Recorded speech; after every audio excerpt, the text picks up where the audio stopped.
Video, we are going to be talking about how it is the nation is under incredible threats as we speak, and I'm going to give this to you in detail, how it is that the Federal Reserve is conducting their monetary policy and what it really means to you in your future and what it is that you can do about your current situation. Now, for many of you who have followed me on this channel for any length of time, you have heard me talk about the credible threat theory time and time again. And there is really no better time to try and understand the credible threat theory than there is today, because the amount of distraction that has taken place is just overwhelming. And so as I go over the speeches of the Federal Reserve, the voting members, the FOMC, as they are breaking down monetary policy, describing what's happening, and sharing that with the other central bankers, it seems to me that there is nobody really paying attention to it. So now when I look at some of the things that are clearly stated from the Federal Reserve, and you then internalize this and look at it for what it really is, it really starts to make a lot of sense to why it is we are where we are today. So let's break down this credible threat theory, and let's break it down in a way that you're going to understand it. And we have to take it back 20 years, 20 plus years, in order to truly internalize this for what it is, because we have to think the problem is not current issues. This is a manifestation of many issues coming on from decades. And so when we break these theories down, or these speeches down into the theory, we have to start with Ben Bernanke's speech. Ben Bernanke, back in 2002, November 21st, 2002. This is deflation, making sure it doesn't happen here. So now this is very interesting to think about. Deflation, making sure it doesn't happen here. The biggest issue that they were facing back in 2002 was the concern of deflation, not inflation, deflation. And they were trying to figure out whatever it is that they could do in order to prevent this outcome of deflation. So now when we think about some of the issues that are now facing the Federal Reserve, or what people are feeling is taking place as the problems the Federal Reserve is facing, these weren't the problems that they were facing 20 years ago. Ben Bernanke said this in this speech. This was given November 21st, 2002, Deflation, Making Sure It Doesn't Happen Here, by Ben Bernanke. It says, a deflationary recession may differ in one respect from a, quote, normal recession, in which the inflation rate is at least modestly positive. Deflation of such sufficient magnitude may result in nominal interest rates declining to zero or very close to zero. Now, this is the most important part to understand. I mean, we are one sentence, two sentences into this speech. And again, this is a little ways into the speech. But it's already talked about a profound problem that the Federal Reserve was facing. And that's when the Fed funds rate hits the lower bound of zero.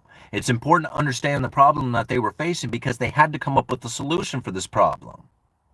And again, this is 20 plus years ago that they knew that this event was going to happen. Okay? Once the nominal interest rate is at zero, no further downward adjustment in the rate can occur, since lenders generally will not accept a negative nominal interest rate when it is possible instead to hold cash. At this point, the nominal interest rate is said to have hit the zero bound. So now, this problem that the Federal Reserve was facing, they knew that it was coming, predicted by Ben Bernanke 5 years before the event of the great financial crisis, knowing it was going to come. It wasn't a surprise. It couldn't possibly have been a surprise. They said, hey, man, if this hits the lower bound of zero, we are going to run out of monetary policy. No more further downward adjustments can be made. He goes on to say this. Because central banks I have a hell of a time speaking, guys, you know this. Because central banks conveniently conduct monetary policy by manipulating the short-term nominal interest rates, some observers have concluded that when the key rates stand at or near zero, the central banks has run out of ammunition. This is his quote. That is, it no longer has the power to expand aggregate demand and hence economic activity. This is the problem that the Federal Reserve was facing at the lower bound of zero. When they lower interest rates, they run out of monetary policy. When they lower rates to zero, I should say. And he knew it was coming. They knew that they were going to have to figure that part out. Again, they run out of ammunition. This is him saying it. And what the problem was is that they could not expand aggregate demand because it's always about supply and demand issues. Supply, demand, inflation, deflation. It's always about supply and demand issues.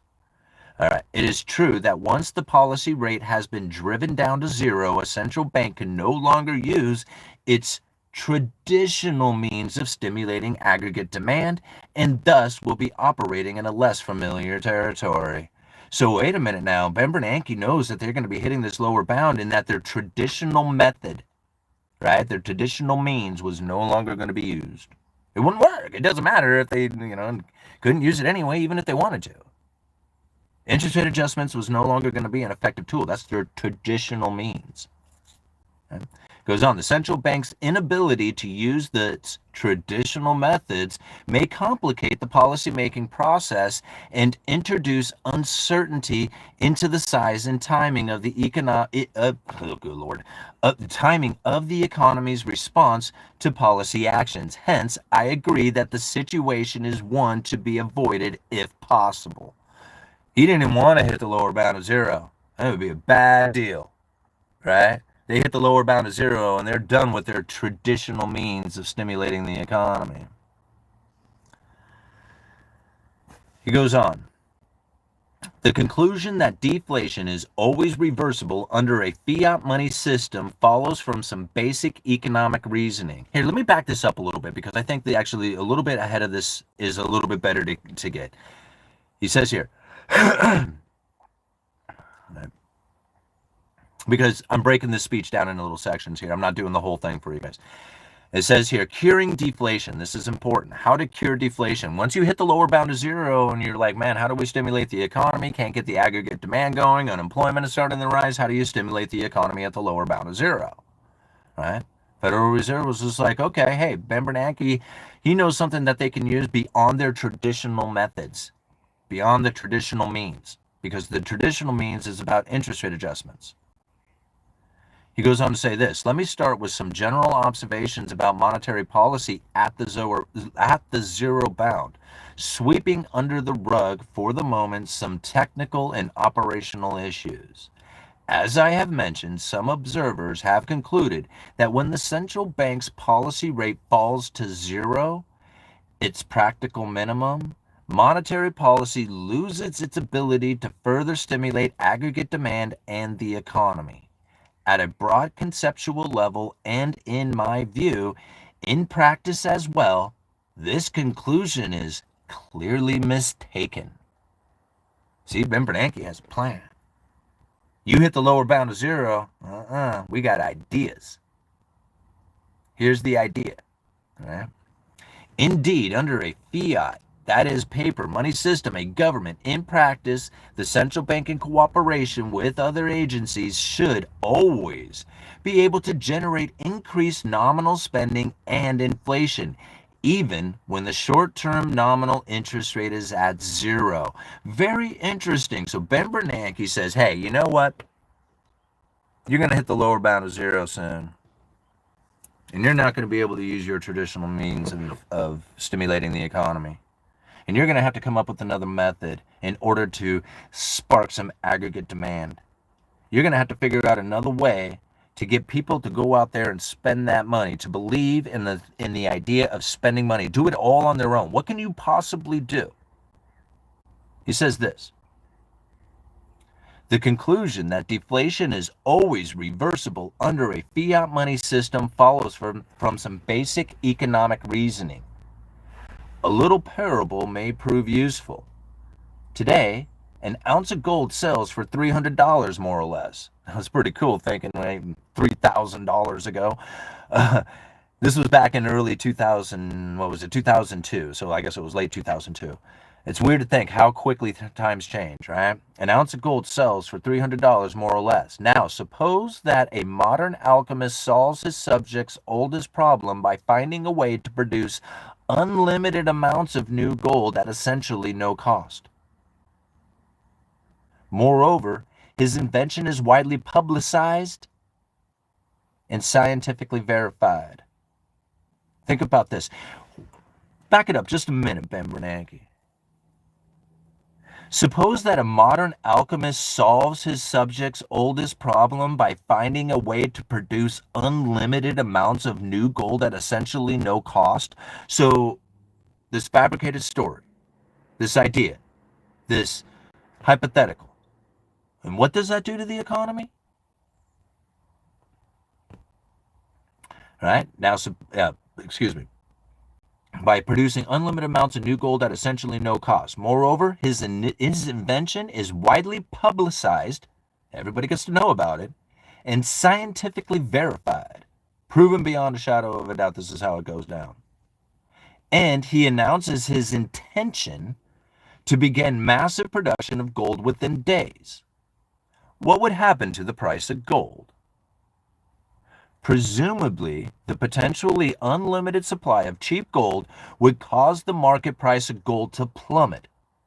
Indeed, if the market for gold is to any degree efficient, the price of gold would collapse immediately after the announcement of the invention, before the alchemist had produced and marketed a single ounce of a yellow metal.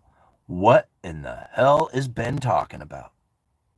This is his magic formula for dealing with the economy, for sparking aggregate demand when the monetary policy has hit the lower bound of zero and you no longer can use your traditional method. You come up with this idea of a gold machine? What? Your words more than your actions. Interesting. Publicly, widely publicized and scientifically verified. Sound familiar? Think about operating at the lower bound of zero after the great financial crisis. The problem that they were facing was deflation and how to prevent it from occurring. Their problem was not an inflationary nightmare, it was a deflationary nightmare. Ben Bernanke had a plan. He says, when you go into the great financial crisis, you can use your words. The credible threat of a hyperinflation scenario from the quantitative easing 1, 2, 3, and 4, and the promise for zero interest rate policy, widely publicized, scientifically verified, pushed the hyperinflation scenario amongst the people, more money printing than any time in history, took the balance sheet of $850 billion to over $4.5 trillion. And what ended up happening? It failed. It failed them miserably. Ben Bernanke's plan didn't work. They could hardly get to a 2% inflation. They couldn't meet their target. Let's skip forward. We move into my favorite speech, one that I will never let go of. This is the one that sparked the credible threat theory for me, got me diving deep into research. This is John Williams' speech, Monetary Policy Strategies for a Low Neutral Interest Rate World. If there was ever a speech out there that you should read that came out prior to COVID, that talked exactly about what it was that was about ready to go down with inflation, this speech tells the tale. There's no better speech. November 30th, 2018. Monetary Policy Strategies for a Low Neutral Interest Rate World. In this speech, which I encourage you, it's not that long, you should go and check it out and read it for yourself.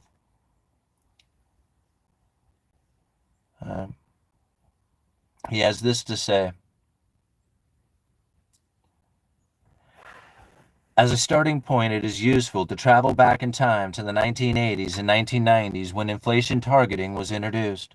The problem at the time was high and variable inflation that contributed to a macroeconomic instability and unmoored inflation expectations, which in turn fueled high and variable inflation. To break this vicious cycle, numerous central banks instituted inflation targeting or variants thereof, with the focus on bringing inflation down to a low level and fostering the establishment of stable, well-anchored inflation expectation. They knew, back then, the major fear was inflation, and bringing that down was the ultimate goal. However, November of 2018, what does John Williams say? Today we face an altogether different set of problems stemming from a very low neutral interest rate. That is the short-term real interest rate that is consistent with an economy operating at its potential alongside low and stable inflation. Ironically, the problem we need to solve, the Federal Reserve, the problem we need to solve these days is the risk of inflation that is persistently too low rather than too high. How many people knew that? How many people have taken into consideration that the Federal Reserve was desperate for an inflationary scenario? Ben Bernanke knew that their traditional methods were no longer going to be an effective tool, and that using something that was widely publicized and scientifically verified in order to conduct the behavior of the people to believe in a certain action that would be taking place was going to be the ultimate monetary policy.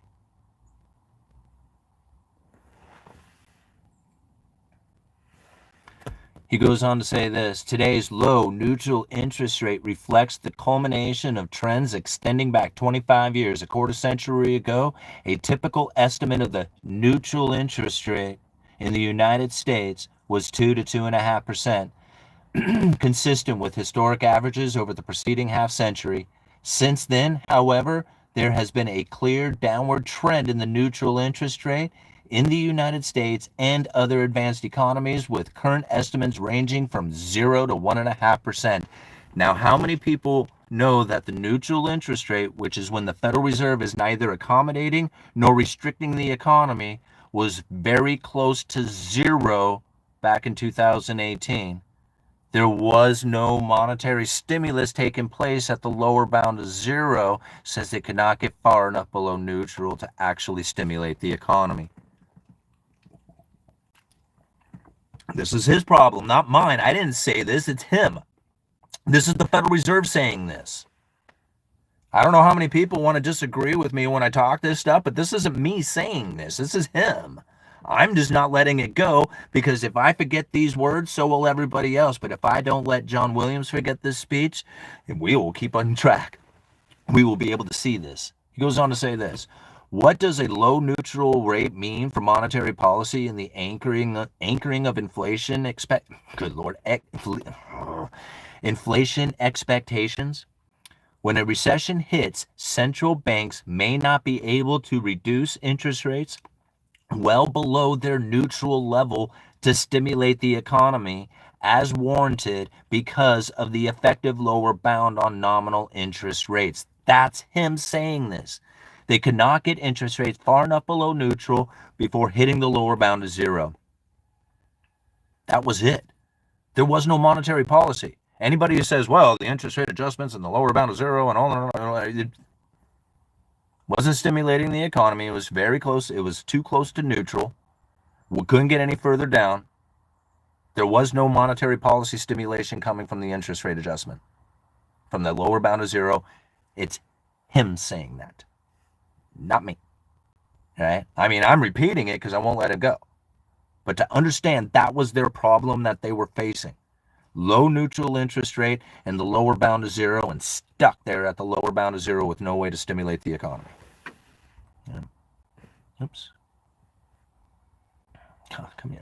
There you go. All right. It goes on to say this. All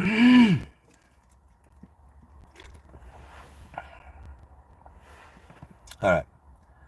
This shortfall of monetary accommodation would result in less desirable economic outcomes during the recession and recovery.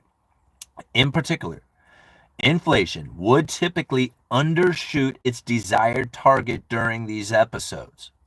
The persistence of below target inflation rate in many advanced economies over the past decade is a testament to this dynamic. He's admitting it right there. They failed. They failed for the previous 10 years. They were constantly under target. They couldn't do it. Right? Lower bound of 0, too close to neutral. Neutral was close to 0. They were close to 0. Everything's close to 0. There's no stimulating effect coming from interest rates. That's their problem. I mean, I know we can sit there and go, what about house, bro? What about this, bro? What about stocks, bro? Whatever, man. If you want to look at those particular things and not understand the monetary policy, then go look at them. This is the problem coming from the Federal Reserve, and this is how they're planning on dealing with it. What we are experiencing today is a result of what they had planned. This is something they planned to do, is to deal with the fact that they were at the lower bound of zero with a low neutral interest rate. It says this. As a result of the inherent asymmetry introduced by the lower bound on interest rates, an inflation targeting central bank could experience inflation that is below target. Once we consider the average inflation rate over periods when policy is constrained and those when it is not. With inflation on average below target level, inflation expectations will likely slip below the target rate as well. This is it, man. They're failing. This is him admitting they're failing. A simple example helps to illustrate this problem. Say that 80% of the time the lower bound on interest rates does not constrain policy and the central bank aims for a 2% targeted inflation rate. During these, quote, good times, the inflation targeting central bank aims to keep inflation near 2%. But 20% of the time, the economy falls into a recession that is severe enough for that the lower bound constrains policy. Assume that during these periods, inflation averages only 1%. So 80% of the time, inflation averages 2%, and 20% of the time, inflation averages 1%. The resulting average rate of inflation is about 1.8%. As a consequence, inflation expectations are likely to become anchored at the long-run average of 1.8% below the desired 2% target. This is the problem that they were facing. They could not get to the 2% target. People's fear of inflation was really low. They didn't have an inflation expectation. Remember Donald Trump at the end of his administration? There's no inflation. The Fed should be printing money. All right. I love saying that. I just really do, because I won't let him let that go either. There's no inflation. Right? I just loved it. I thought it was so funny. Okay. So it goes on. I don't want to read this whole thing, but this part on how to deal with it. This is the important part of this speech, because again, this came out in 2018, right? Long before the COVID, long before all the other issues that we were facing today, all the other stuff. This is what he said in this speech. An option to deal with this lower bound issue. Right? Lower bound, low neutral interest rate, this issue. One of the problems that how they can deal with this problem, the option is average inflation targeting, whereby the central bank purposefully aims to achieve an above target inflation rate in, quote, good times, when the lower bound is not a constraint. Properly designed and implemented, such an overshoot can offset the inflation undershoot during bad times so that the long-run average inflation rate and inflation expectations are in line with the target. Now, I know that's a lot to hear, but if you can imagine that they are talking about during times when inflation has been running low, extra low for too long, they're going to let it run extra hot, extra long. Now, what I find interesting about that statement is that the entire previous years, going all the way back to Ben Bernanke, is they were trying to figure out how the hell they were going to get inflation. And yet here it is, they're magically going to find a way to just purposefully run inflation hot for extra long. How in the world? This doesn't make any sense. Like, they tried to get inflation with quantitative easing 1, 2, 3, and 4. Took the balance sheet of $850 billion to over $4.5 trillion and failed. I mean, this speech is admitting they failed to do it. This is after all the money printing. And they're like, we couldn't do it, guys. Inflation ran consistently low, persistently below the 2%. It ran below the 2%. I mean, we did all this money printing, we put it all out there, expanded balance sheet. It ran below 2%. What are you going to do? Right? Well, we got to go into average inflation. Average inflation rate over time, in which they let inflation run extra hot, extra long for an extended period of time, even though they couldn't really figure out how they were going to get the inflation in the first place back then. What ends up happening? Dun, dun, dun. COVID and the supply chain breakdown. Now, something I find interesting before we start breaking down some more of these speeches is that there is something that everybody should go and look at. Let me see, where is it at? It is right here, I think.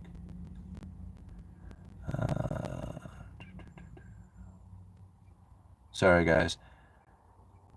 You know me, I fumble through these things quite a bit. But where is it? Oh, here we go. All right. This is something that I find incredibly interesting.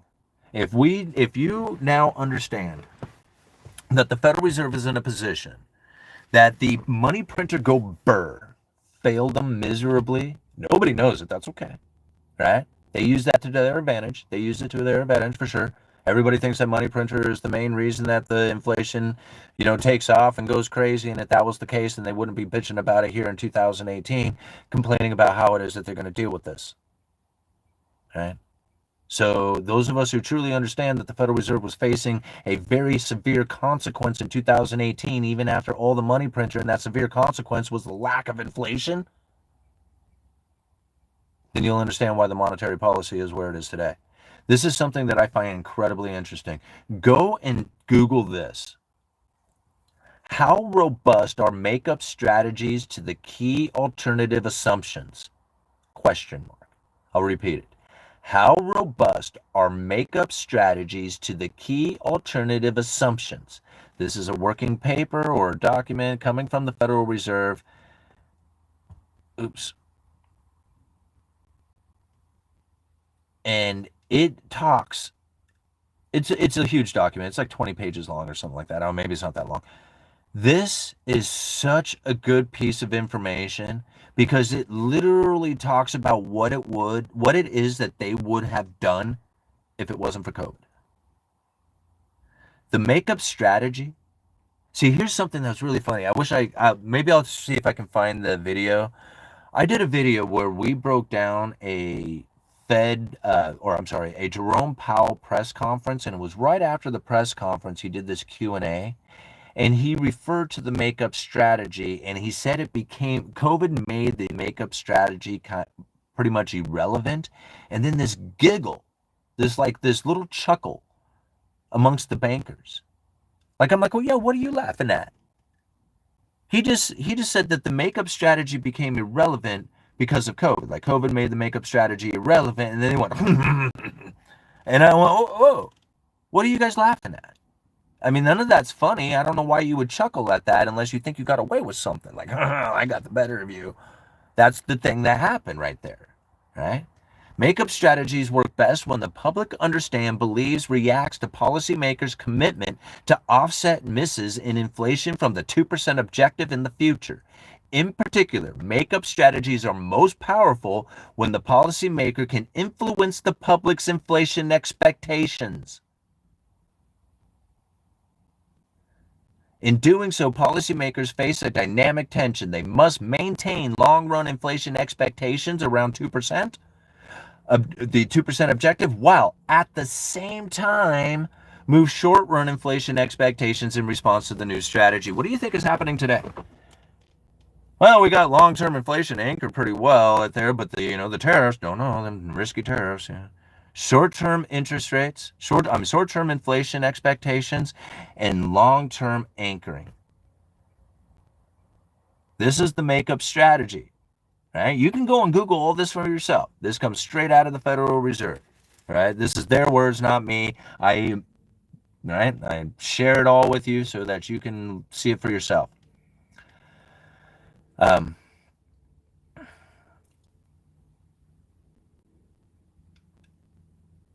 Here's something that was written inside of this that I thought I'd share with you. I don't know if it's quite relevant to what we're saying, but I think it leads into the credible threat theories. But in this same document, this makeup strategies, it says inflation expectations are more difficult to assess because they depend on the public's interpretation of the guidance. Now think about that. The Federal Reserve's guidance, how it is that the people feel about what it is that's being spoken out there, right? An unexpected loosening could lower inflation expectations if the public interpreted this action as the Federal Reserve's predicting a weak economy in the future. If the public instead saw the change as simply reflecting a more accommodative policy stance, inflation expectations would be expected to rise. Think about this for a second. This is their makeup strategy and how it is that they are deploying words and not actions. Your understanding of the actions is then making your response their monetary policy. All right, let me read it again. An unexpected loosening could lower inflation expectations if the public interpreted this action as the Federal Reserve predicting a weak economy in the future. So they did an action, right? And if the public interpreted this particular action, right? Let me read it again. Expected a loosening of the public interpreted this action as the Federal Reserve predicting a weak economy. Right? Now, if the public instead saw it simply as reflecting a accommodative policy stance, inflation expectations would be expected to rise. So it's the same action. Think about this. This is why I know it's confusing, but the point of this is that it's the same action, but how it is that the public interpreted the information would then lend itself to either a rising or falling in the inflation expectations. The action was the same. That's how they conduct this monetary policy. It's important to understand this, right? Because the action, think about it. They lowered interest rates and mortgage rates went up. So when people say when the Federal Reserve goes to lower rates and the mortgage rates come down, why? Why did anybody believe that? They lowered rates and the mortgage rates went up. It doesn't make any sense. It's how the public interprets the information. That's what raises and lowers the inflation expectation and essentially the interest rates. So again, I will read it one more time. Right? An unexpected loosening could lower inflation expectations. An unexpected loosening could lower inflation expectations if the public interpreted this action as the Federal Reserve predicting a weak economy in the future. Right? So if the public instead saw the change as simply reflecting a more accommodative policy stance, inflation expectations would be expected to rise. So now, understanding that they are going to use that to raise and lower the inflation expectations, how it is that the public views the Fed's actions or inactions. It doesn't really matter if they're acting. It doesn't matter. It's how the public view it, because they can do the same thing. Give it a different message. Have the public view that different message and have a different response, but the action can stay the same. That's the point. All right? And this is their plan. Like, you can read through this. They talk about putting messages into social media and music videos and all kinds of stuff. It's a really good little document. All right, moving on. We got so much to cover. What time is it? See, we're half an hour into this and we're like, what, three speeches into this? We got so many to cover.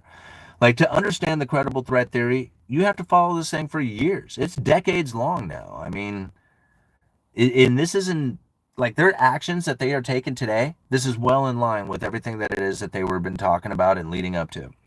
All right, let's move on to COVID. COVID time. Where is it? Oh, here we go. August 27th, 2020. Think about what was happening here in the nation. People were ramping up about COVID, but it hadn't really kicked in yet. Right? Not the supply chain breakdown, not all the crisis, not all that other stuff. Getting early into it, definitely happening. People were aware of it. It was a concern, but it wasn't to the extreme yet, right? That was still yet to come, but it was coming and people could feel it happening. This is what Ben Bernanke had to say in this particular speech, August 27th, 2020. New economic challenges in the Fed's monetary policy review. Now, in this speech, he had this to say. The persistent undershoot of inflation from our 2% long-run objective is a cause for concern. Right? Just like Ben Bernanke was saying in 2002, just like John Williams was saying in 2018, consistently under this 2% target. It's the deflation that is the problem, not the inflation. They wish they had inflation. If they had inflation, they would be at their target. But they can't even get to the target. They're running consistently, persistently, and it's under 2%, and it's a cause for concern. This is Jerome Powell. All right. Many find it this is the Fed, or Jerome Powell. Many find it counterintuitive that the Fed would want to push up inflation. Find it counterintuitive? Hell, by your previous speeches and your other voting members and Ben Bernanke, you couldn't get inflation. You guys were failing to find inflation. Like, you guys were sucking at it. Okay? In fact, it was so bad that you done destroyed your entire monetary policy with the fact that you couldn't find inflationary scenario. You were at the lower bound of zero with a low neutral interest rate and stuck there. All right? Some find it counterintuitive that you would want to push up inflation. Hell, I'd find it kind of almost impossible for you to push up inflation.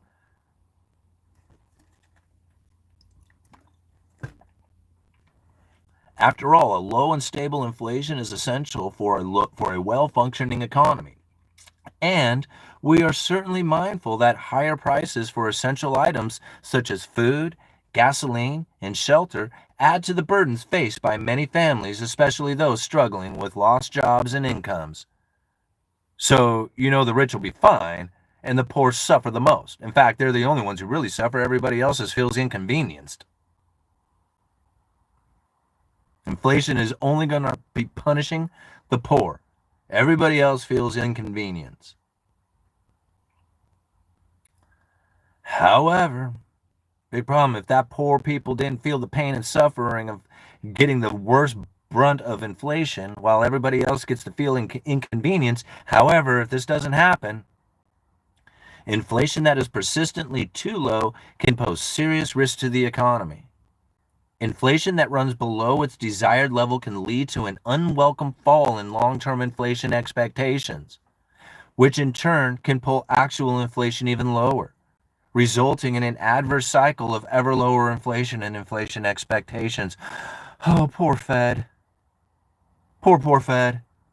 Can't find your inflation expectations. Maybe if Donald Trump didn't scream there was no inflation and the Fed should be printing money, maybe you would have had inflation. Maybe it's his fault because he said that. I don't know. I'm just saying. Yep, get back here. There you go. Okay. So, he goes on to say this. Let me back it up here a little bit. Okay.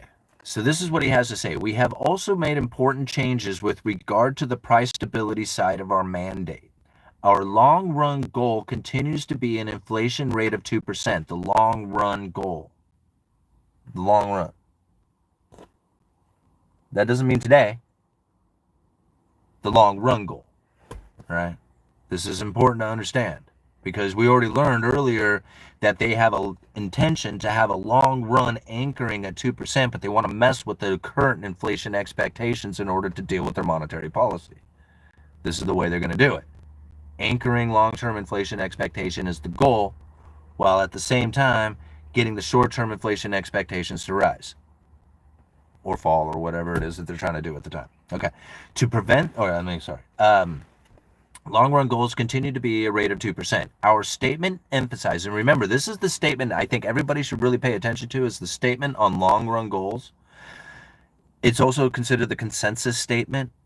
This is going to change this summer, and I believe that all the noise that we are seeing out there is a cover-up for that.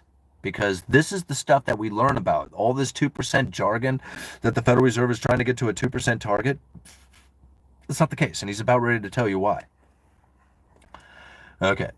Our statement emphasizes that our actions to achieve both sides of our dual mandate will be most effective if the long-term inflation expectations remain well anchored at 2%. However, if inflation runs below 2% following economic downturns but never moves above 2% even when the economy is strong, then over time inflation will average less than 2%. Households and businesses will come to expect this result, meaning that inflation expectations would tend to move below our inflation goal and pull realized inflation down. To prevent this outcome, an adverse dynamic that could ensue, our new statement our new state indicates that we will seek to achieve inflation that averages 2% over time. Therefore, following periods when inflation has been running persistently below 2%, appropriate monetary policy will likely aim to achieve inflation that is moderately above 2% for some time. Moderately above 2% for some time. This is before the inflationary scenario and after they couldn't find inflation, even though they expanded the balance sheet from $850 billion to over $4.5 trillion with all the quantitative easing 1, 2, 3, and 4. Now, again, we can argue saying, oh, bro, there was plenty of inflation. Let me explain to you how. It doesn't matter. Right? This is the monetary policy. We are not in charge of telling the Federal Reserve on what it is that they should be looking at. They were looking for inflation and couldn't find it, and their monetary policy was suffering because of it. They had to figure out another way to deal with this monetary policy, and Ben Bernanke says, hey, let me tell you about this guy who invents this gold machine. And if it was scientifically verified, right, or publicly or widely publicized and scientifically verified, we could have this idea of pushing this information out there and we can manipulate the price of gold. Like, this is what Ben Bernanke's plan was when they achieved the lower bound of zero. Because deflation was the bigger scare.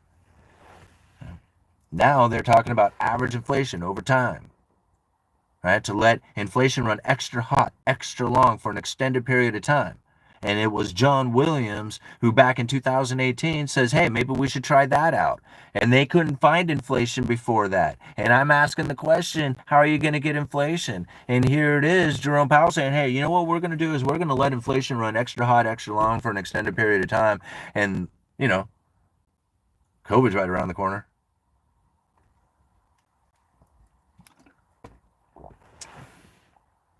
In seeking to achieve inflation that averages 2% over time, we are not tying ourselves to a particular mathematical formula that defines the average. All the people who say, well, the Fed's average inflation, what? I'm sorry?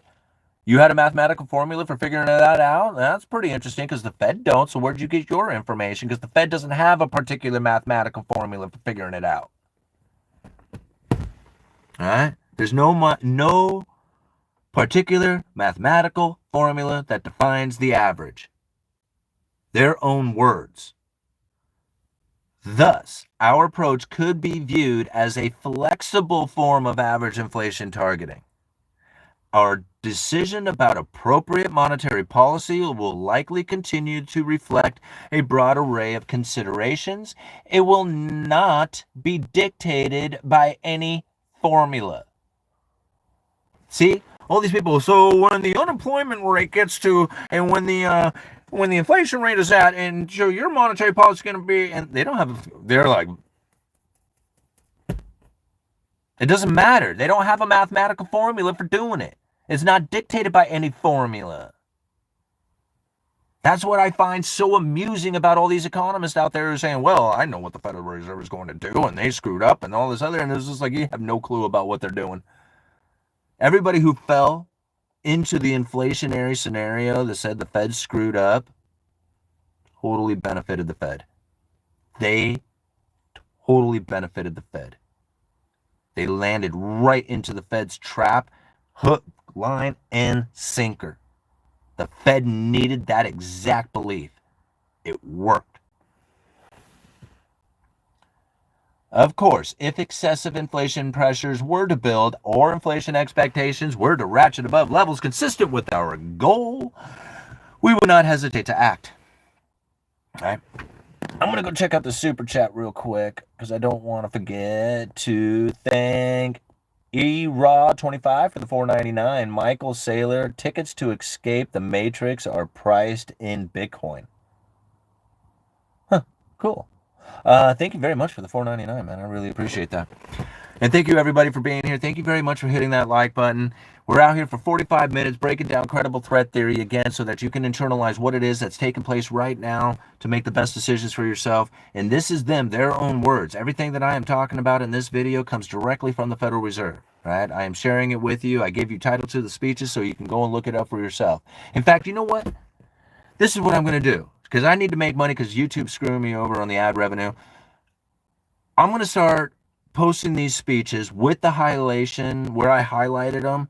If I have to do screenshots to get it on there, I'm going to start posting this on Patreon. So you can go and find these speeches on Patreon. I'll start posting them one at a time, but I will get them all up there all through my files here. I will start posting them on Patreon where you can go and read these speeches, find where I highlighted these exact things that I'm talking about so that you can understand and share this with your friends. Right? Because that's really what this is all about, is getting this information out there because nobody looks at it this way.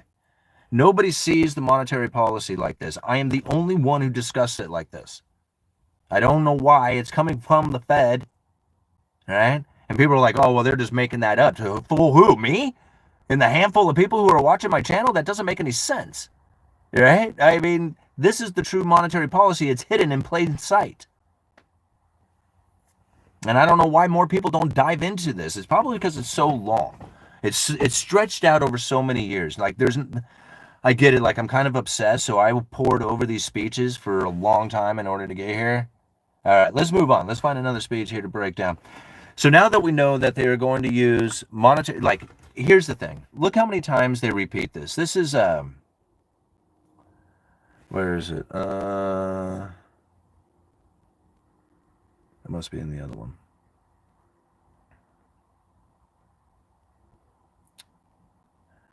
The long run goals, that consensus statement, this is what's going to change here real soon. This consensus statement is like the Fed's 5-year like plan. It's like their 5-year long goal. They redo this statement every 5 years. Gives people a good understanding of what it is that their long-term goals are, right? So this is the statement on long-run goals and monetary policy strategies. Now, this is what I'm not going to read the whole thing, but this is what it has to say inside of this. In order to anchor long-term inflation expectations at this level, the committee seeks to achieve inflation that averages 2% over time, and therefore judges that following periods when inflation has been running consistently below 2%, appropriate monetary policy will likely aim to achieve inflation that is moderately above 2% for some time. They wanted it above 2% for some time. That's part of the consensus statement. That is what I am looking to see changed come some point this summer. It's supposed to come out here anytime now, this new consensus statement. I think all the noise with Jerome Powell and the Federal Reserve, like firing and new Fed chair and all this other stuff, or even like, the whole, going over budget on the revamping up of the Fed, like all that stuff is noise to cover up this thing, right? Because this thing is coming out soon and nobody's going to know it, or nobody's going to pay attention to it, and it's going to come out and it's going to be quickly like talked about and forgotten. Now, the reason why I say that and brought that up is because if you go and you look at the full report that was given to Congress just February 7th of 2025. So this is just, 6 months ago?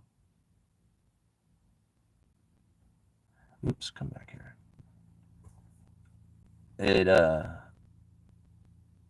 It has this exact same thing to say, right?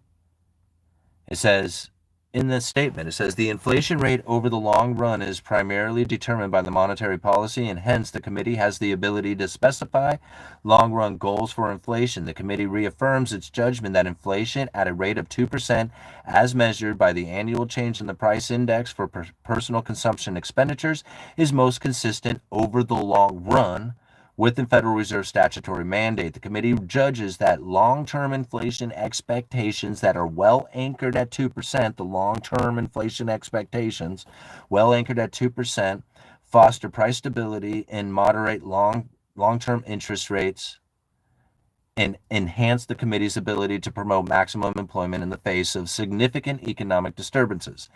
In order to anchor long-term inflation expectations at this level, the committee seeks to achieve inflation that averages 2% over time, and therefore judges that following periods when inflation has been running persistently below 2%, appropriate monetary policy will likely aim to achieve inflation moderately above 2% for some time. Again, over and over and over again. John Williams said it, essentially Ben Bernanke said that they were going to do something like this. Then John Williams laid out the plan way before COVID, way before the issues, right? He says, hey, we're going to have to run this average inflation thing where you're going to let inflation run extra hot, extra long for an extended period of time to make up for the fact that you failed to achieve it. He said that in 2018. In August of 2020, Jerome Powell laid it out quite clearly. That's exactly what they are going to do with no mathematical formula to figure it out. Here it is years later in a report to Congress just a few months ago. They say it again, moderately above 2% for some time. Anybody who thinks that the Federal Reserve is not trying to be right here, right now, doing this exact thing is foolish. This is what they were trying to do. They have repeated it over and over and over again. I do not know how it is that people do not accept this. They are not going for a target. They are going for moderately above 2% for some time with the long-term inflation expectations at 2%. So as people fail to understand what it is that the Federal Reserve is attempting to do, they are misunderstanding what it is that the Federal Reserve is going to do. Right? They are not trying to get to a 2% target. They want moderately above 2% for some time. Their unemployment mandate is still in line with the mandate.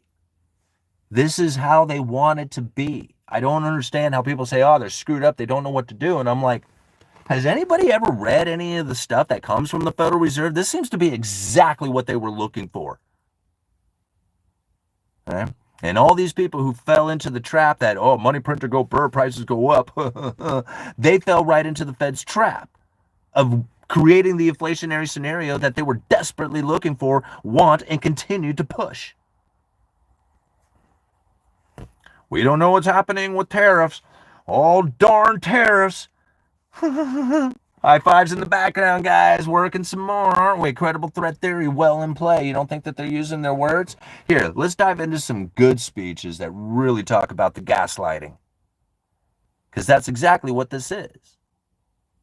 They have gaslit the people into believing that their monetary policy is out of control, that they don't know what they're doing, that they have created a problem that they can't fix. And everybody who falls into that belief is giving them power, the power that they were looking for, that they wanted.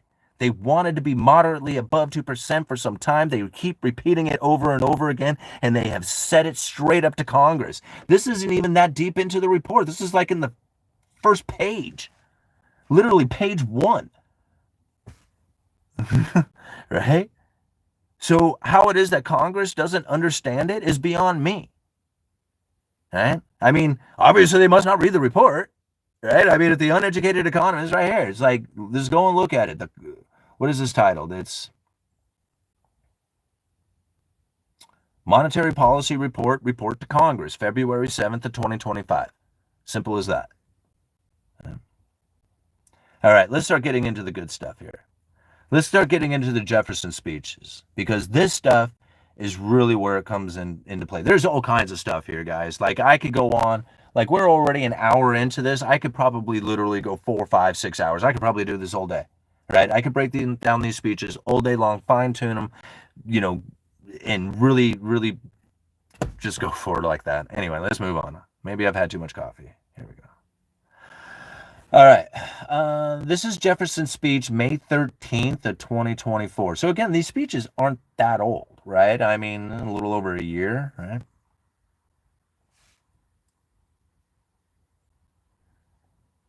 And this is what he says. Now, this is a good speech. Oops, I'm sorry. I got to give you the title. May 13th, 2024, Communicating About Monetary Policy. I love this speech.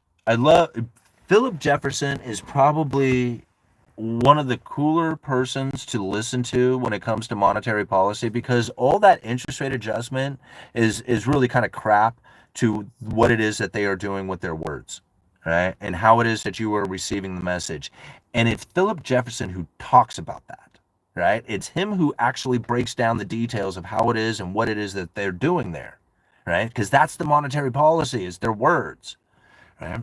And so all these people who are like, well, what did, Jerome Powell say? And I'm like, who cares? Go listen to Philip Jefferson, go listen to Michelle Bowman, go listen to Christopher Waller, go listen to, all these other people who are really breaking down how it is that they are conducting monetary policy, because those are the people who are voting on monetary policy. All right. It says this in this speech. It says, in 1981, Karl Brunner, the Swiss monetary economist, called central banking an esoteric art and lamented central banks' inherent impossibility to articulate its insight in explicit and intelligible words and sentences. All right? He said that they couldn't do it. They couldn't explain monetary policy. That's what Karl Brunner said back in 1981. He says that it's in the inherent impossibility to articulate in its insights in explicit and intelligible words and sentences. Okay. At the time, central banking wisdom dictated that monetary policy makers should say as little as possible. Some research of that vintage tried to rationalize this, quote, secrecy through the notion that monetary policy would be particularly effective if it surprised the markets. That is how the Federal Reserve typically conducted themselves. That they would just, one day you would wake up and interest rates were adjusted and they were like, whoa, what happened, man? And they thought that that was a powerful tool. To just adjust them and just let markets deal with the fact that it happened. And that's what, that was the belief back in the day. That's how central banks should conduct themselves. Oh, it looks like the family's back. Freddie raised a turkey for fair. Market weight is 40 pounds. That bird weighed in at 38 pounds. Bam! Right? They're tired. They take off like before 7 o'clock, and what is it right now? It's like, what time is it? It's almost 9. Right? These guys go like 14 hours. They're at fair, working the animals, working the event, doing the whole thing. I mean, this is incredible. This is like, I'm super proud of them. Can you hear Luna out there? The dog in the house? How's it going, Mama? Good. Super tired? Yes. All right. I'm going to finish up my live stream here in a little bit and I'll come in. All right. Love you. Love you. You're pretty already. He's got an arm load. All right. Okay. Expectations become the focal point. Now let's back to the speech here. Expectations, right? Remember, I know I broke kind of train of thought there. Let's kind of circle back here. So it's all about the expectations, what it is that the people feel, right? Expectations become a focal point in academic and policy circles with the emergence of the new Keynesian models in the 1990s as a framework for monetary policy. In these models, aligning the expectations of decision makers in the private sector, that's like you and me, with those of the policymakers, the Federal Reserve, produced superior economic outcomes. Again, in these models, aligning the expectations of the decision makers in the private sector, our expectations, with those of the policymakers, produce superior economic outcomes. Well, that means they have to tell you what's going on. Right? Mike Woodford, one of the developers of the new Keynesian model, put it this way: not only do expectations about policy matter, but very little else matters. Expectations are everything. Very little else matters. Goes on, talking about Ben Bernanke again. During the tenure of Chairman Bernanke, there was another burst of innovation in the way monetary policy was communicated. Oh, no kidding. Oh, right? No kidding. In 2007, the first SEP was published to convey systematically the economic outlook of the FOMC participants. Okay, Statement on Economic Projections, the dot plot. Right? This is where a lot of people get confused, right? They think that the dot plot is some sort of prediction coming from the Federal Reserve. No, it was a communication tool Ben Bernanke developed in order to broadcast what it is that the Federal Reserve is doing.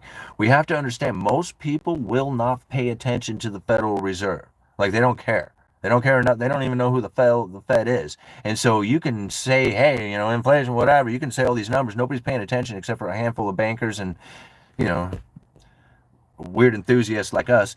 There's nobody else paying attention to the Federal Reserve. So they had to come up with ways of delivering information so that people would almost be force-fed it into them, right? And this is where they started developing these tools, like the statement on economic projections. And now the news will broadcast the statement of economic projections through, Fox News, CNN, whatever, all the major media outlets. Okay. In 2007, the S&P was published to convey systematically the outlook of the FOMC participants. In 2011, Chairman Bernanke started holding press conferences after every other FOMC meeting. In 2012, the Fed adopted an explicit inflation target of 2% and started publishing individual FOMC participants' view on the appropriate future path of the Fed funds rate. This is now known as the dot plot. All right. During these years, Loretta, in her capacity as the research director of the Federal Reserve Bank of Philadelphia, contributed to the ongoing work on communications in collaboration with the policymakers and the Federal Reserve staff. This was how it was important to them. They figured out a way to deliver information to you. Because you weren't going to necessarily, like we might, but most people were not going to just naturally go out there and try and figure out what the hell the Federal Reserve was talking about, and they didn't really care to begin with anyway. So now they figured out ways to deploy information through the media outlets. Right. Of course, this was an extraordinary time for monetary policy, as interest rates in most advanced economies were close to zero following the global financial crisis. See, this was the problem. They, like back in the too low interest rates close to the lower bound. The FOMC employed forward guidance. Their words. Ultra low, ultra long for an extended period of time. Zero interest rate policy. Right? Explicit communication about the future path of policy rate as a key tool to deal with the unprecedented situation. Remember, they ran out of monetary policy during the great financial crisis. They didn't have any more room to adjust interest rates. That was gone, out of the game. So they came up with forward guidance, explicit communications about the future path of the policy rate as a key tool to deal with the unprecedented situation. The key tool.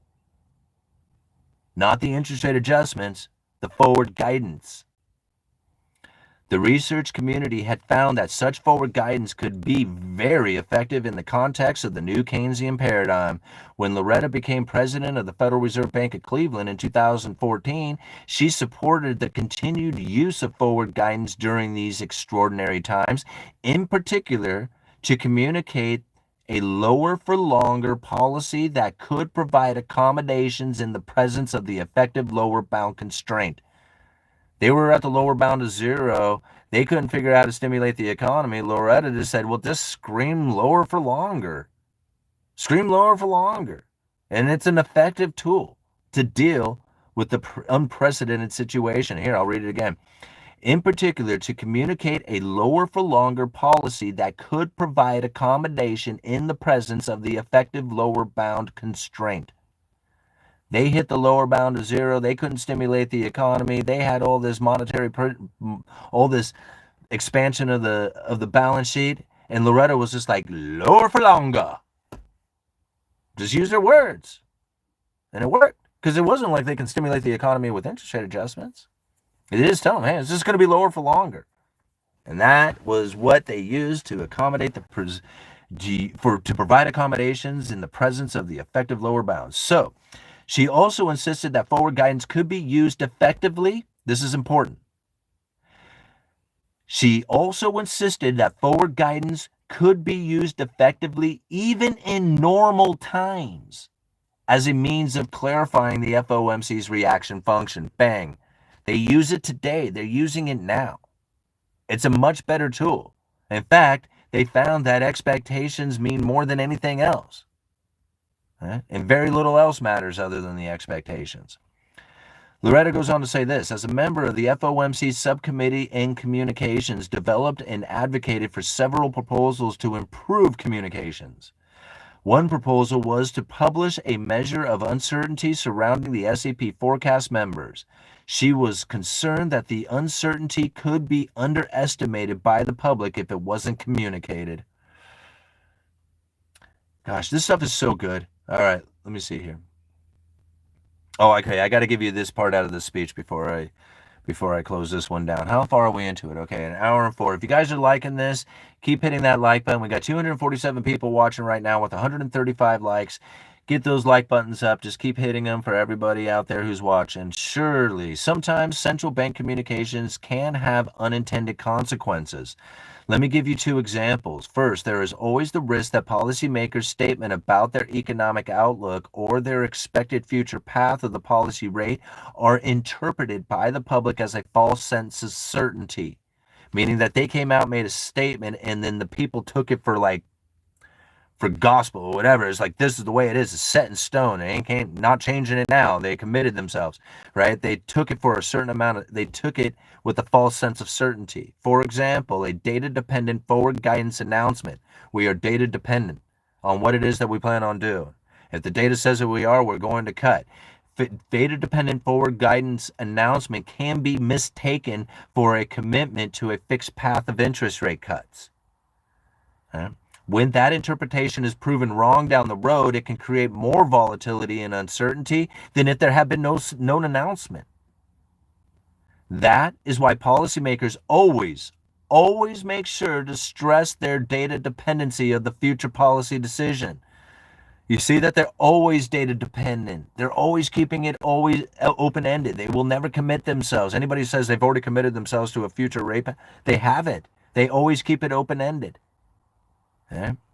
Second, it is also possible that the public misinterprets the views of individual policymakers as a committee view. One person comes out and says, hey, I believe the interest rates need to be cut. And then everybody says, that's it, interest rates are going to get cut. Much like you're hearing right now. 2 dissenting votes, 1 who didn't vote, and 9 people who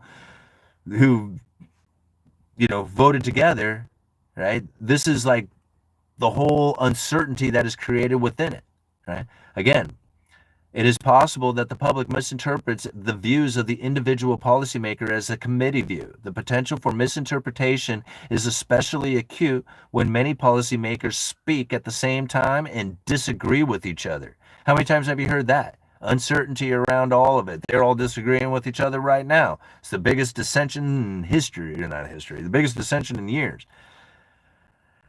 All right, and disagrees with each other. The diversity of viewpoints among policymakers lends itself to a stimulating debate and ultimately better policy.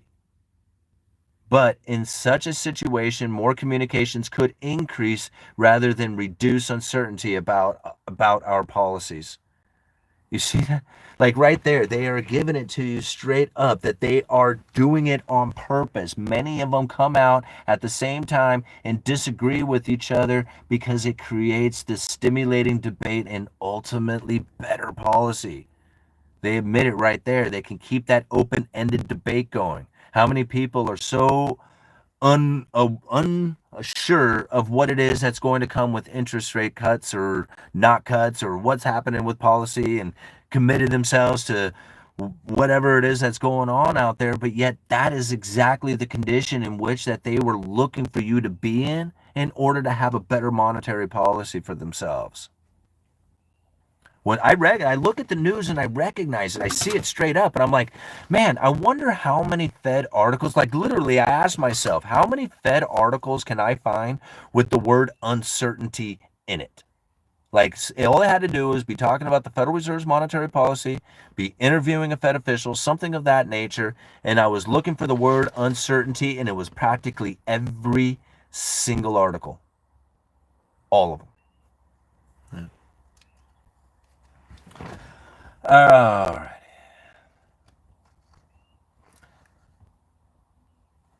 Okay, this is going to be a fairly short one here. This is Jefferson's speech that he gave not too long ago. When was this? February. Okay, yeah, February 21st of 2025. So again, this is just a few months ago, 6 months ago.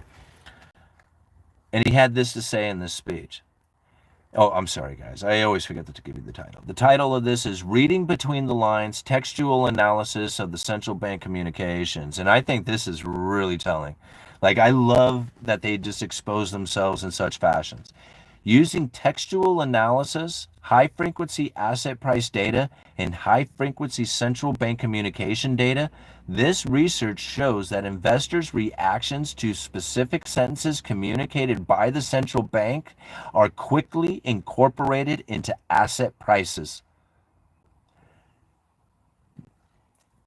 Specific words and sentences used by the policymakers, the Federal Reserve, the FOMC, are quickly incorporated into asset prices. Specific words and sentences. They know what they are. They just said it. They just literally said it right here. They want to change asset prices. They deliver specific words and sentences.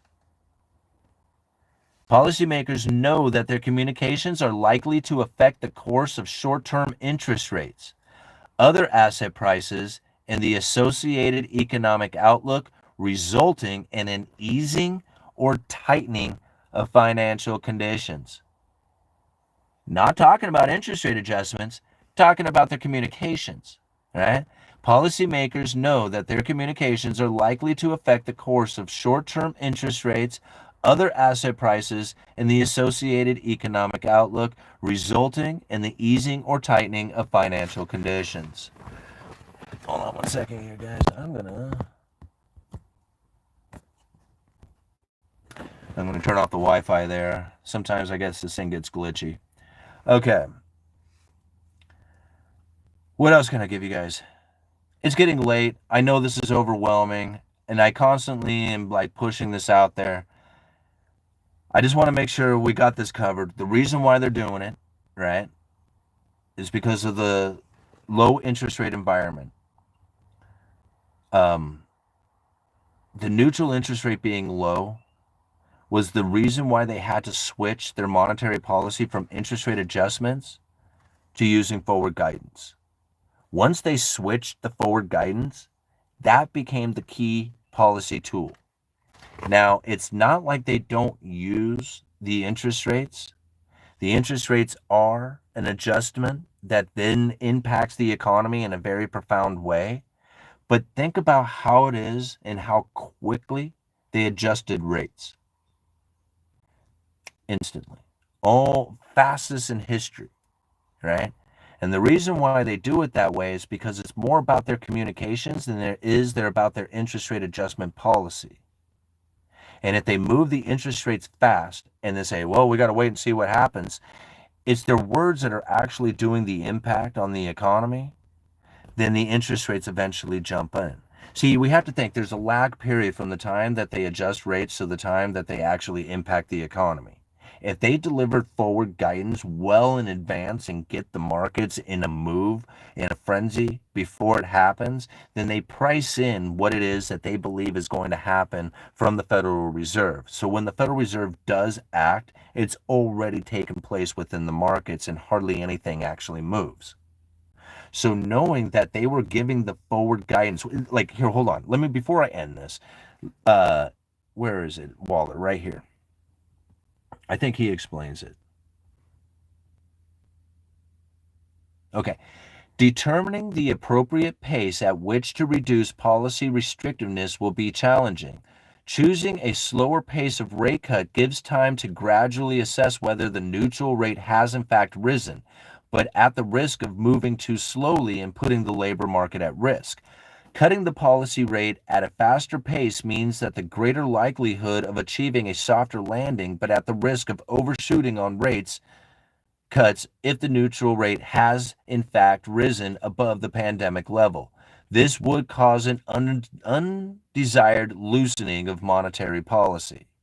Okay? Now, that's not exactly what it was that I was looking for, but I think that's a good thing to hold on to. What was it? But see, I think that's actually pretty interesting. I'm glad I actually read that to you guys. That wasn't come on. That wasn't the section in the speech that I was looking for. Well, what's going on? Why is my computer's fouling up now?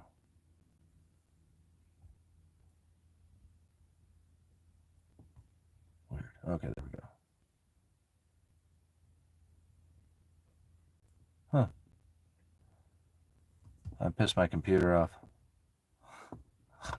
So funny. Oh, there we go. Oh, damn it. Oh, well. I'll have to figure that part out later, and it's getting kind of late. But I don't know. This is almost like part one of this thing, and I really should, like, break this thing down for you in a way that is going to be truly understood by the masses in a way that they can then take with them, because I feel that this is probably the biggest misunderstanding that is happening right now within the economy is what it is that the Federal Reserve is truly trying to do with their monetary policy. Understanding the issues that they were facing 20 years ago and then again just 5 years ago, and knowing that they are holding to the strategy even today as we speak, when nobody really is like describing it in a way that I feel the Federal Reserve has clearly stated. Like, for me, I don't know how it is that anybody could form any other opinion other than this. To me, the credible threat theory is so profoundly like accurate because it uses everything from the Fed's own statements. It's not even like, it's not, I mean, like, it's me delivering the information, but it's not me going, well, let me tell you what they're really doing and that they're not telling you, right? Well, this is what they're straight up telling you, and nobody is listening and nobody is believing it. You know? Just the fact that they are dying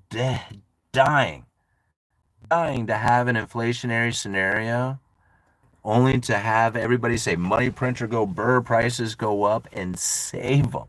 Absolutely save their monetary policy. When, like, I don't know how many people get angry with me when I try to tell them that. And I'm thinking to myself, man, if you really want to end the Fed, this is how you do it.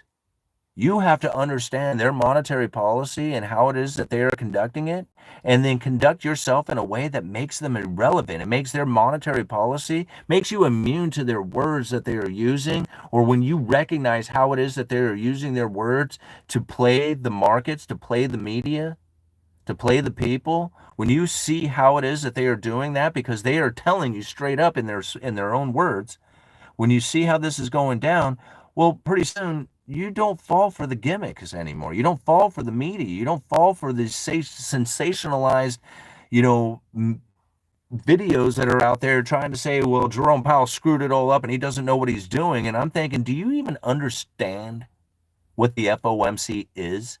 By anybody even blaming Jerome Powell for anything at all is absolutely ridiculous.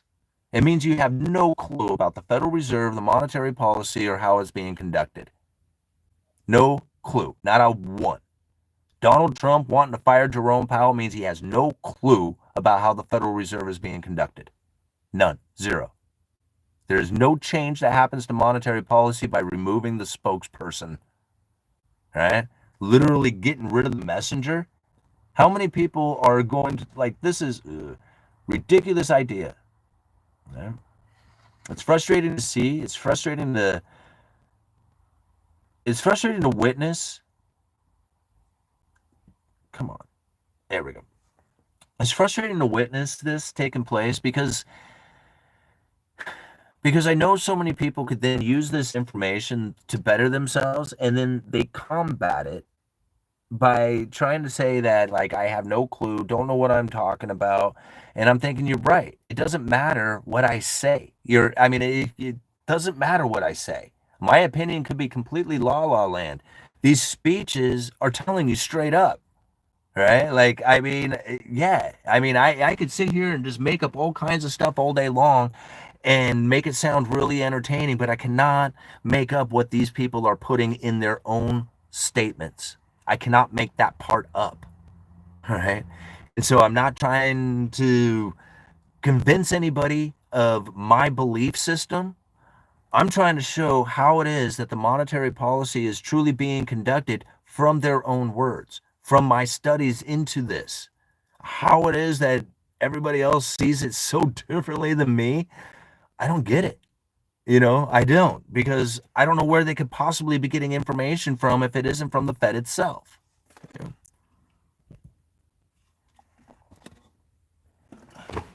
I mean, other than making it up, artistic fantasies, right? Pure imagination. That's what, Trump versus Powell is convenient distraction for the naive. It really is all-nighter. I totally agree.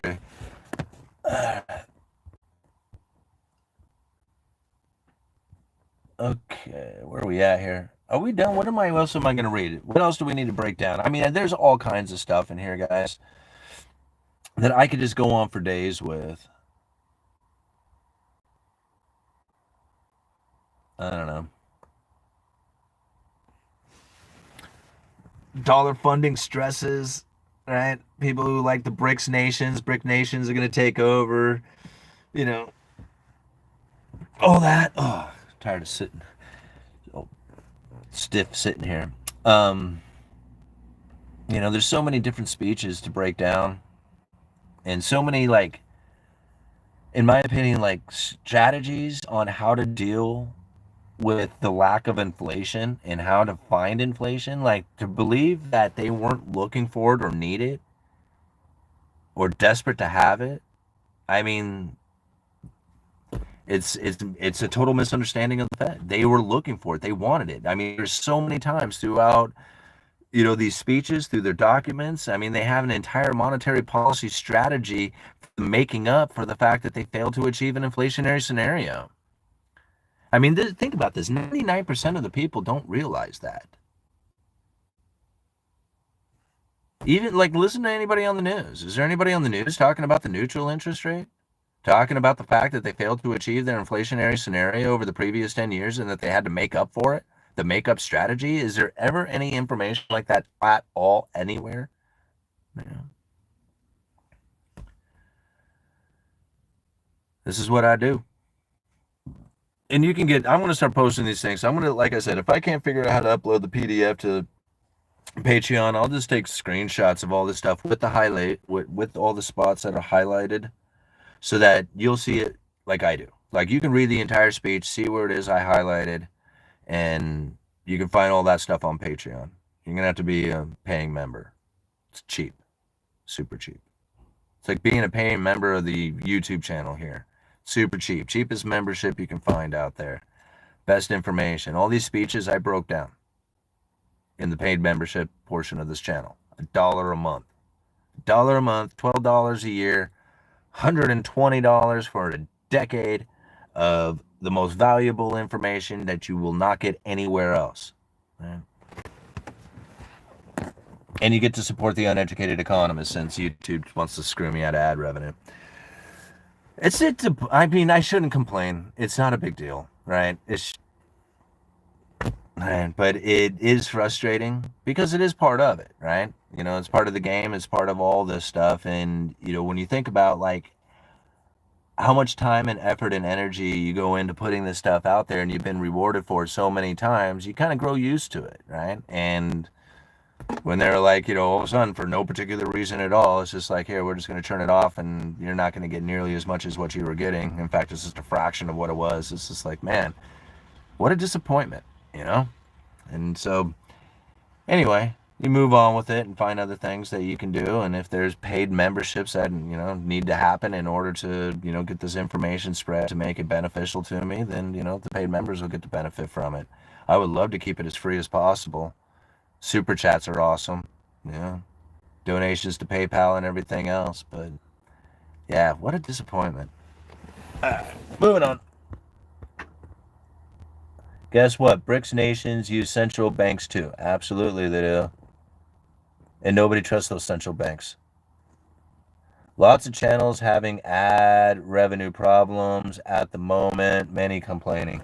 Yeah, it sucks. I mean, if you have a favorite YouTube channel, YouTuber out there that you really like, now's the time to support them, Throwing them a few extra bucks, supporting them on their, super chats, or, their PayPal donations or Patreons or whatever it is that they got going on.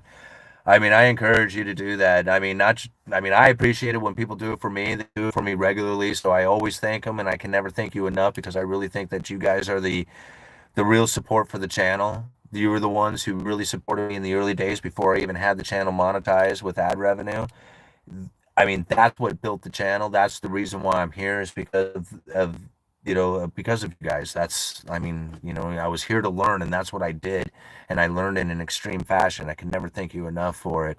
So if you have a favorite YouTuber out there, and right now, if they're facing the same things that I'm facing, throw them a few bucks, right? I mean, team up and help them out or something, because those who rely on this, see, that's the thing. I don't rely on it, and I never have, right? So it was always like, it was always extra money, whatever that is, right? It was always, I mean, my day job is barely enough to do it.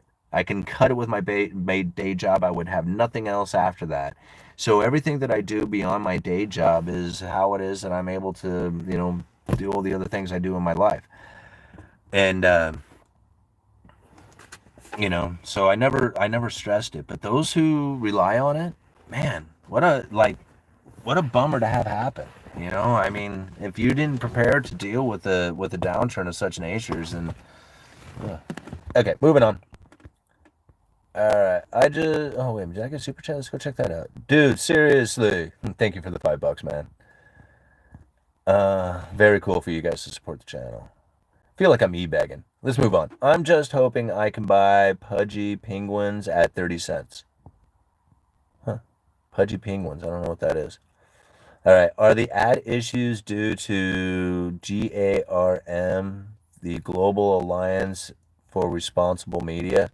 I have no idea. Like, I've never changed or done anything different about my channel. Like, I feel like I've conducted it the same way since day one, right? I think I cuss a little bit more than I probably should, so maybe that might have something to do with it. But I heard that they're actually allowing a lot more of that to take place, so that I don't believe that that would be it.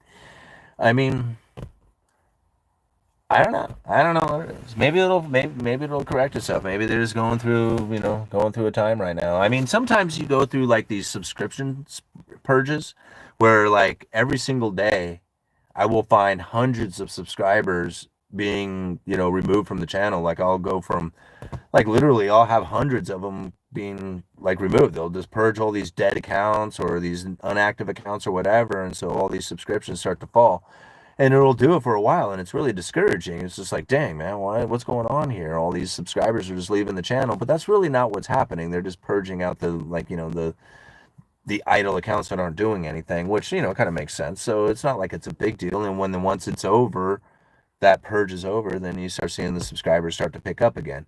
So like knowing that that sort of thing happens within the within the platform. I mean, that's just the way it goes. They do updates and figure out how to deal with, certain issues that are happening that people have been complaining about, or updates to make it more efficient or better in a lot of ways. I mean, it happens. All right.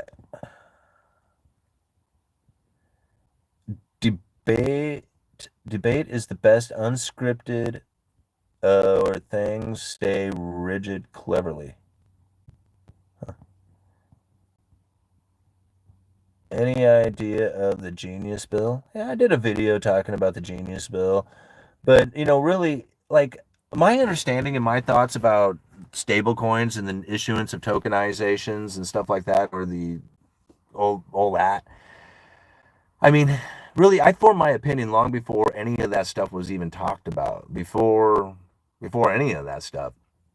I mean, I was talking about, the e-currency and how it is that the IMF was talking about introducing an e-currency so that they could get cash out of the system to take interest rates into negative territory. So when I started seeing the issuance of central bank digital currencies and stuff, I thought to myself immediately, I'm like, oh man, that has the IMF written all over it. This is what's going on.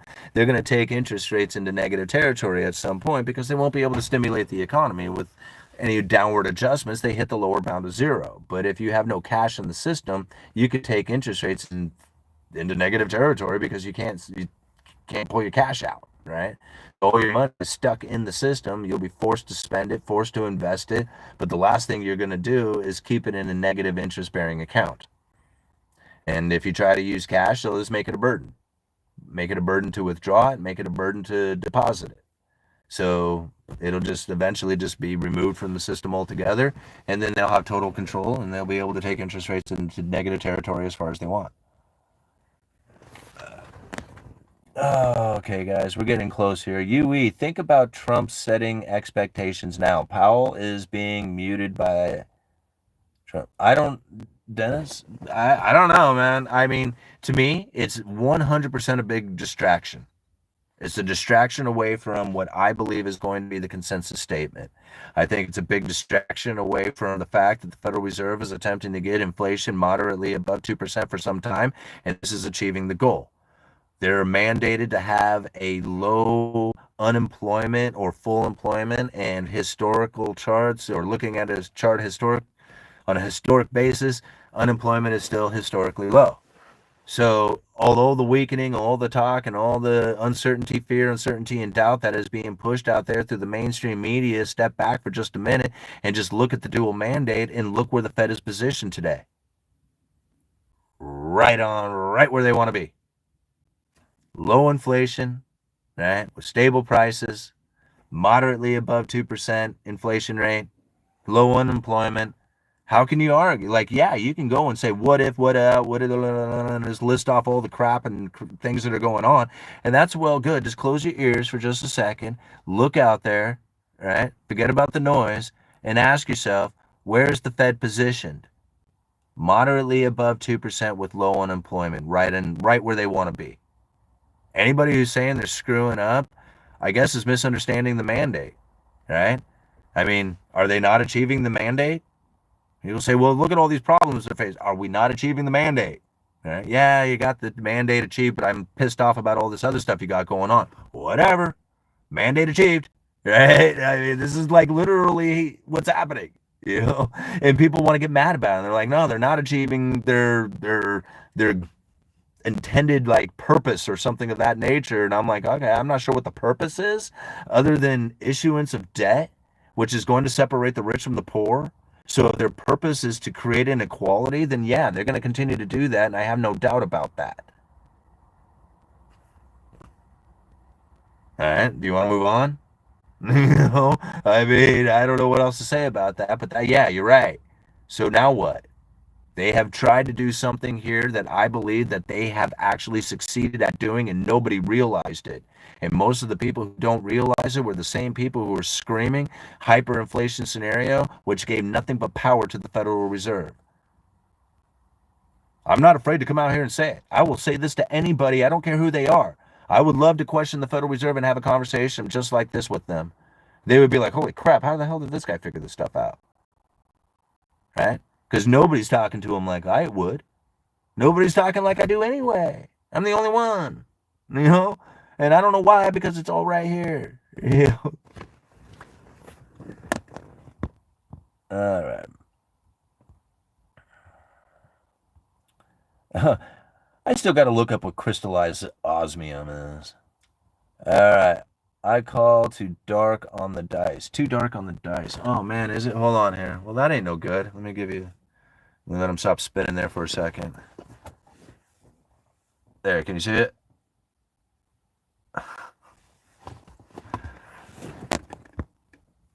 Boom! Benny's in the house. Great to see you, man.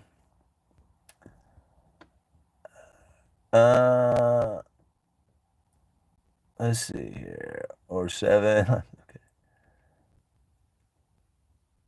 Alrighty. Yes, okay. Simon, would you consider getting veneers? Would upgrade the look, brother. What, my teeth? No way. I go to the dentist, and the dentist says, other than like, being yellow from all the coffee and probably smoking he did. But other than that, like, the dentist is like really impressed with my teeth. They're like, dude, you got really good teeth. And I'm like, yeah, because I grew up in a military family. I was a military brat. I went to the dentist all the time. My old man was in the Coast Guard. All right. Democrats' approval rating, 26%. Yeah, like that makes a difference. All right. Your teeth look fine, man. Yeah, I know. Benny just gives me a hard time all the time. I asked because I look like you had work done on them in the earlier thumbnail. No, other than the chiseling that I get done every once in a while. Huh. Alright. Jerome to guard at the door. Whatever you do, don't let Simon come in. Yeah, I mean, I would. Like, I actually have. I have an insider at the Fed, right? At the Philadelphia. Never mind. Uh, anyway, doesn't work necessarily in the banking part of things, but he he works at the Fed and was able to ask a direct question to a Fed president, and the response was I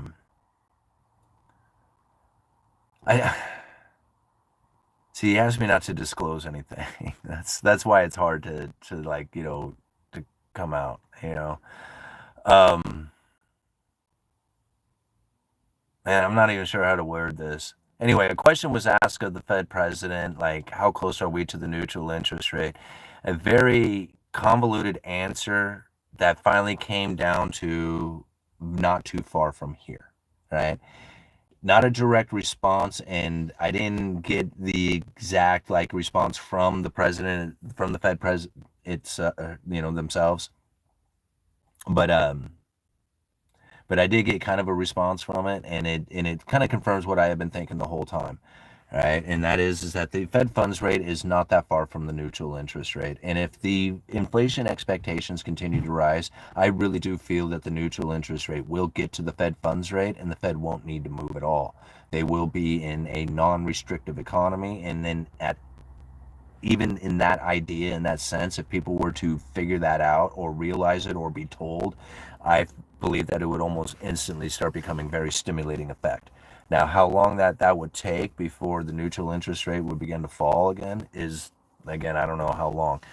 But whether or not they actually deploy that sort of information out there is probably not going to happen. Like, even if the Fed was to get to neutral and the neutral interest rate and the Fed fund rate were like in line, I don't think that they would allow people to be aware of that. Like, if you became aware of it and you understood it, then you'd know it. But most people probably won't know or even understand what would be happening, even if they were to know. All right. I worked at the Fed. I'd be giving all my buddies tips and having them pay me back later. Yeah, I don't think it's quite like that. Like, I mean, if they were a Fed president, that would be different, and then you would have like direct access to the monetary policy. But no, this person is not like I said, I don't want to disclose too much information because I want to be able to continue to ask them questions. Um, so it's not like they're working directly in the banking part of things. All right.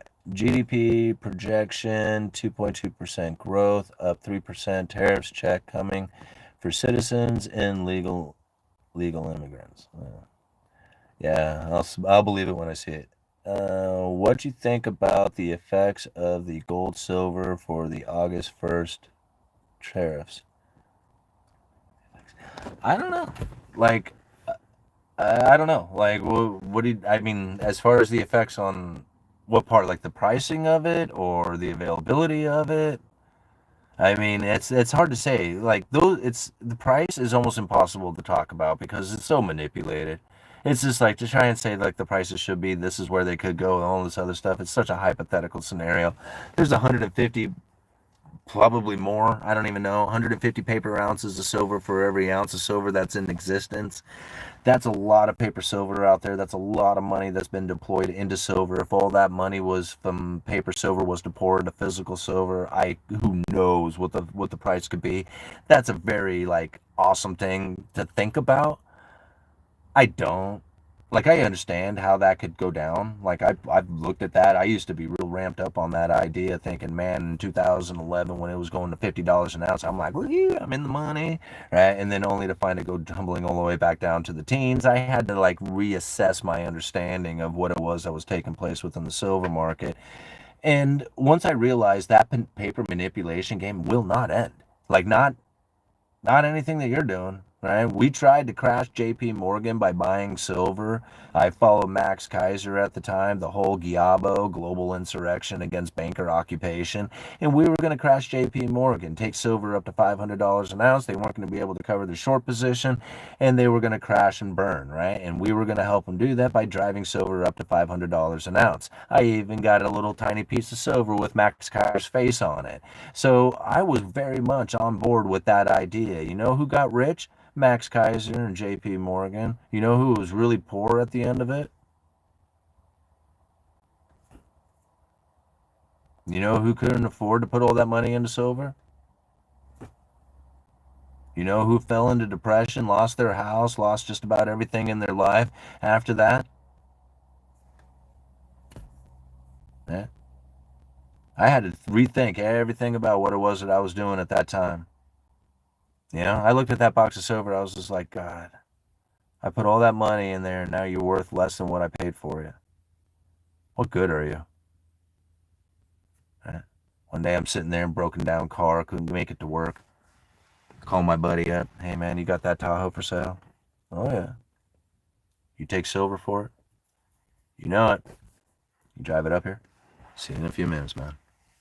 165 ounces later, I'm driving. I thought to myself, man, that is so awesome. What an insurance. That's my insurance policy right there. Third party claims, screw them. Screw all that stuff. Stocks, bonds, real estate, all that other stuff.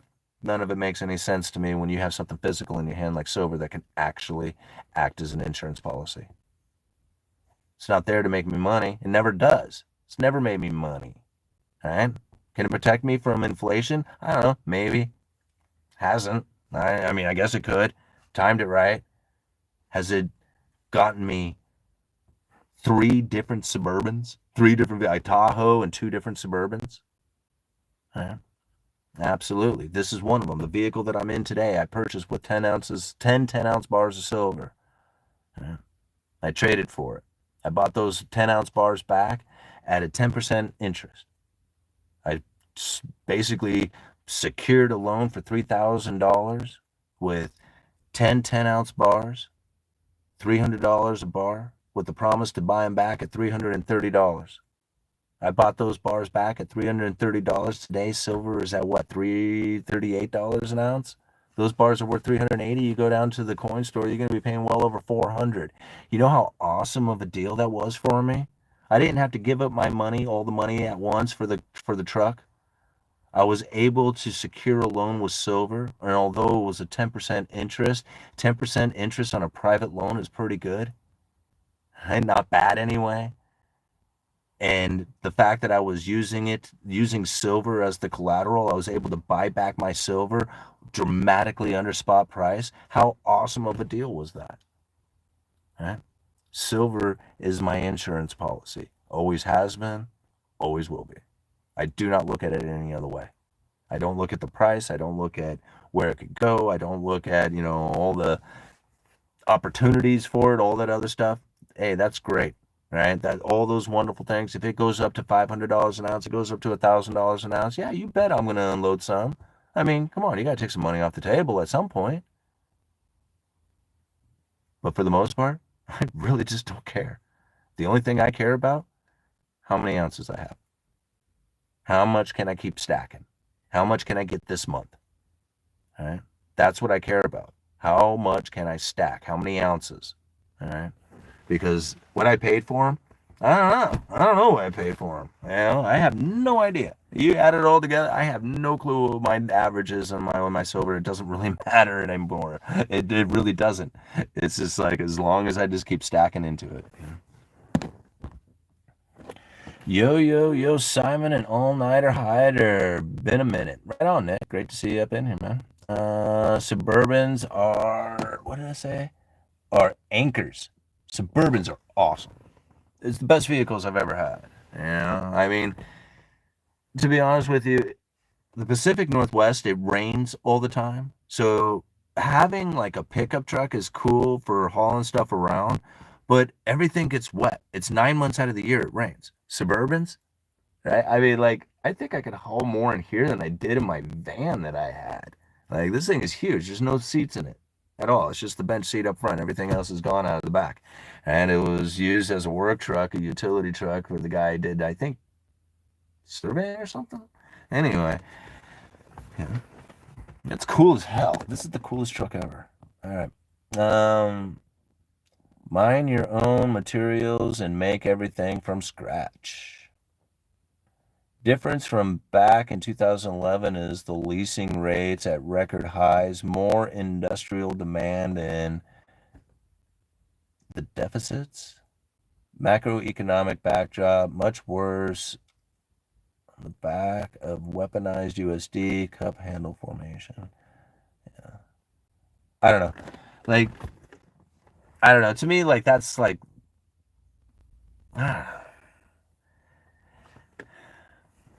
I look at like the economic forces that are underlying.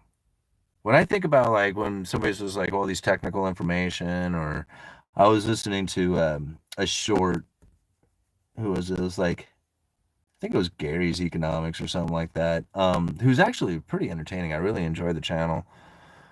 And it's so funny because so many people recognize the underlying economic forces through the symptoms, but don't know what it is that's taken place. Like I heard him complaining somewhat about how the rich enjoy this luxurious experience, and do they realize by enjoying in this luxurious experience how much pain and suffering they're creating for the rest of the people? And like he's like blaming them, like, do you not realize what you are doing by going into this luxurious experience and creating the pain for everybody else? And I'm thinking, no, they don't, because history has never said that they were not going to do that. They are always going to do that because that's what people do when they have the money. They increase their standard of living and enjoy luxuries. It's not like they're trying to punish the poor. They're just trying to enjoy their life in the most extreme fashion they can because they have the ability to do it. And I know a lot of people don't like it, but it's just the facts. It's just how it goes down. When you constantly increase the money supply, you are going to constantly separate the rich from the poor. And it's going to get ever increasingly worse as time goes on. And to think that you can like blame the rich because they're enjoying their luxuries in a most extreme fashion, and to blame them for that is like very naive into thinking that there's going to be some way to control it. That's just the way people are. That's the way they're going to do it. And there's nothing you can do to stop it. Like, to think that you can come in with some sort of political control to say, hey, don't behave this way, that's putting a boot on the face of humanity. Think about that. Do you want to live in that sort of nation? There's no fixing it. It's better to understand what's happening so that you can deal with it. I mean, I just like I listened to that. I mean, I just listened to a little tiny bit out of a bigger video, so I may have been taking stuff out of context. But to be honest with you, the message that I was hearing from it was basically blaming the rich for being rich and enjoying their life. Well, you know what? Someday, if I am just super freaking wealthy, I want to enjoy to whatever capabilities I can. And I don't know what that means, because I'll probably just end up sitting somewhere with a view and a ribeye and some music, and that would be it. Right? But if I had the money, I would want to be able to do whatever I want with it. And if it's enjoying extreme luxuries, then that's my choice. And if you suffer the consequence from it, it's not my fault. That's just the natural economic forces that are taking place. I mean, I'm not doing it. Don't get mad at me. I'm not even there. Right? But I want to be there someday, maybe. I don't know. And if I am there, I want to do whatever the hell I want. I kind of do whatever the hell I want anyway, so maybe I'm already there. I didn't even realize it. It drives me nuts. Blaming the rich for being rich is probably one of the lamest things I've ever heard.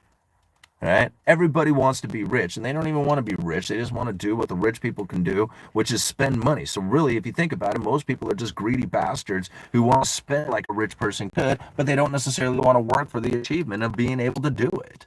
And that's where most people are at. I'm not saying Gary's that way by any means. He seems to be a pretty hardworking guy. But ultimately, to blame the rich for being rich and diving into luxuries, I think is a very naive way of approaching the economy. Right? I mean, it's the underlying economic forces. Give people a bunch of money and work hard for it, and they get that money, and they're like, hey, well, I'm not going to do anything with that. We'll just put that away. You know, of course not. They're going to take it like, woohoo, give me something new, you know? All right. Can you go over the Fed rate and neutral rate, just what they are? I think I know, just clarification. Thanks.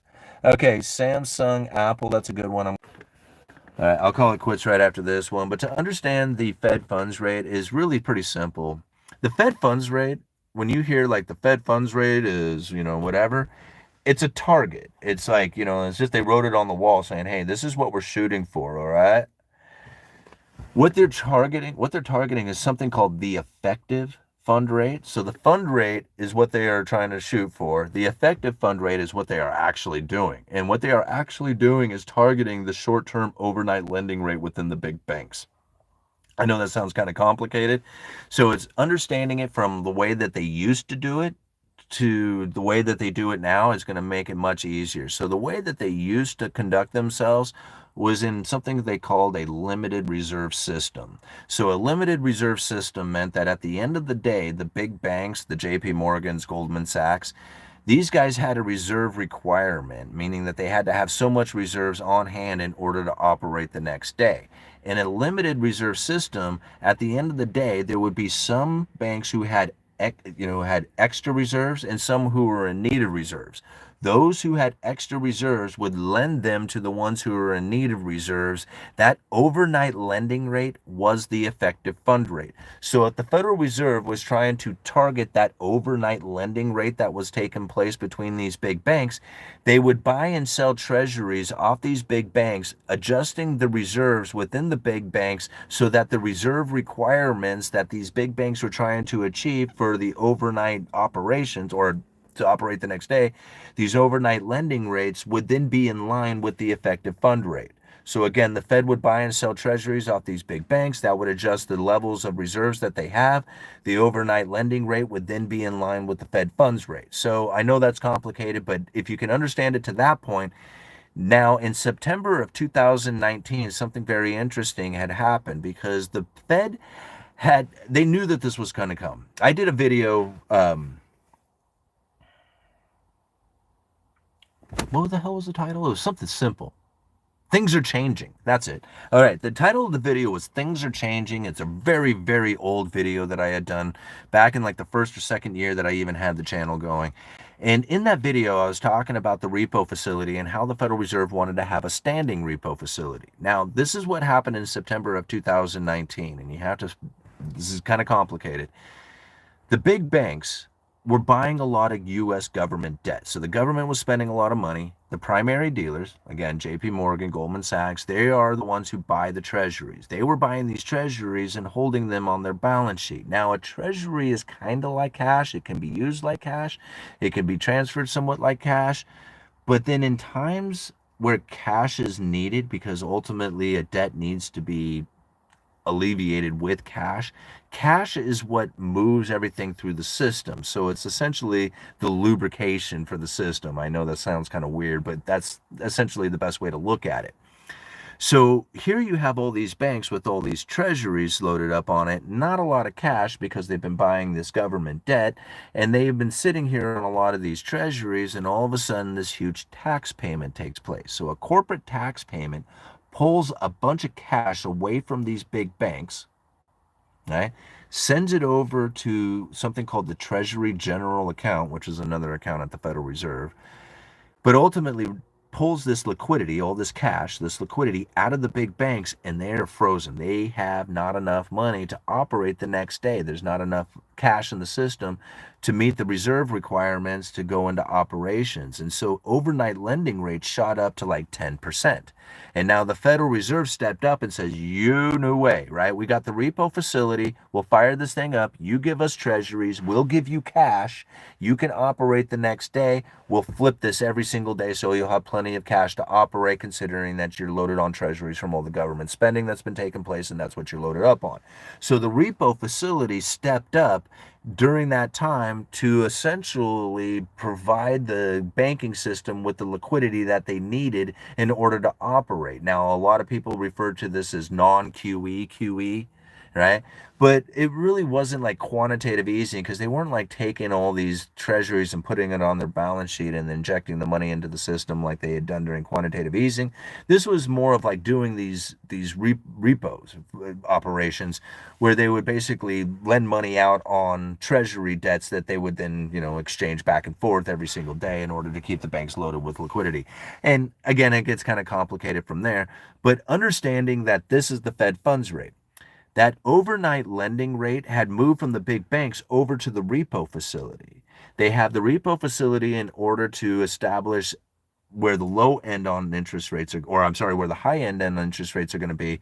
But then they also have something called the interest on excess reserves. So if these banks happen to have excess liquidity, right, during the quantitative easing programs or whatever, they have this excess liquidity, they can park it in this account, interest on excess reserves, or the excess reserve accounts, where they get a very crappy little low interest rate, right?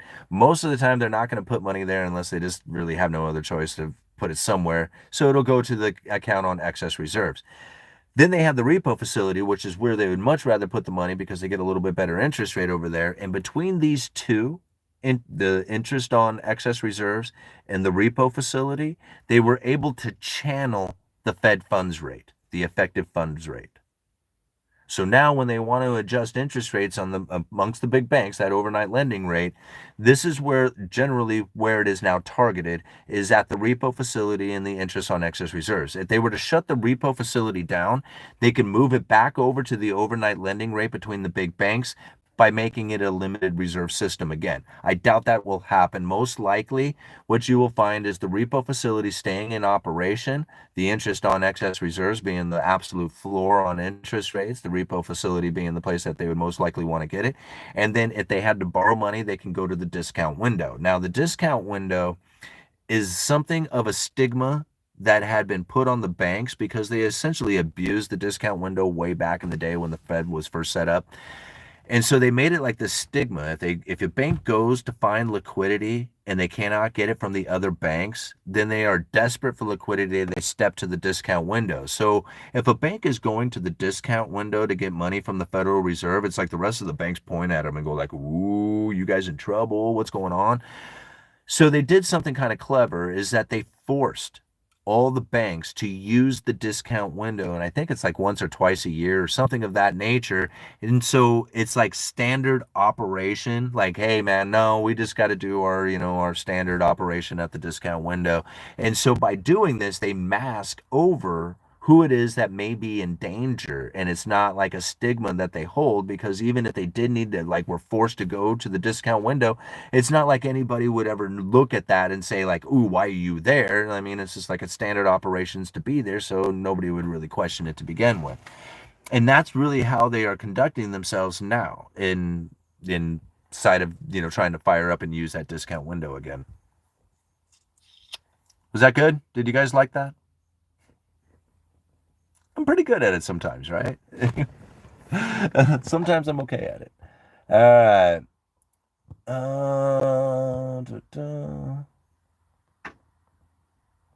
Duh, bro, the repo facilities were broke. I get it, man. I mean, whatever. A lot of people just want to sit there and just badmouth the Federal Reserve and badmouth everything that goes on and say how they're broken and causing the problems and all this other stuff. And I think to myself, that was the exact attitude that benefited the Fed. Like, I truly want to end the Federal Reserve and establish a system that is something that we can actually make governments and courts and authority irrelevant.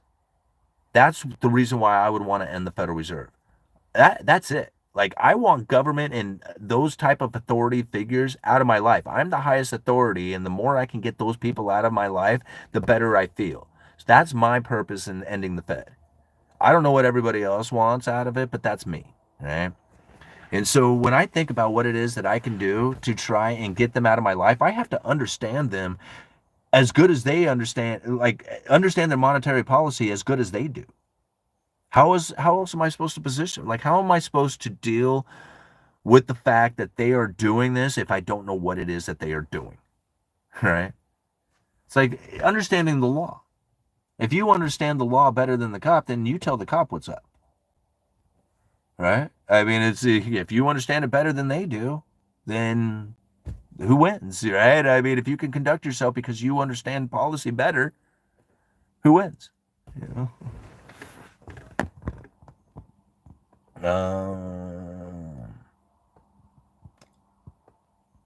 Cool. Thanks, Simon. Yeah, Samsung, Apple, you bet. I hope that helps. Um, like I said, that's what I've learned over the last few years. I've done tons of videos talking about like, the Fed funds rate and stuff, especially in the early days of the channel. The neutral interest rate. I guess that was the other part of the question that we didn't cover. The neutral interest rate is when that Fed funds rate, now that you understand the Fed funds, is the overnight lending rate. It's when that rate is neutral, neither accommodating nor restricting the economy. So if you can understand that if you raised interest rates, people are probably not going to borrow as much money. That's going to restrict the economy. Now, really, what the Federal Reserve is doing when they raise rates is they are trying to slow down the business investment that is happening. And by slowing down the business investment, you are going to slow down the hiring that is happening out there. Less people working, less people earning money, less people consuming, supply-demand imbalances start to line up, right? So if more people are working, more people consuming, right? Supply-demand imbalances start to take place.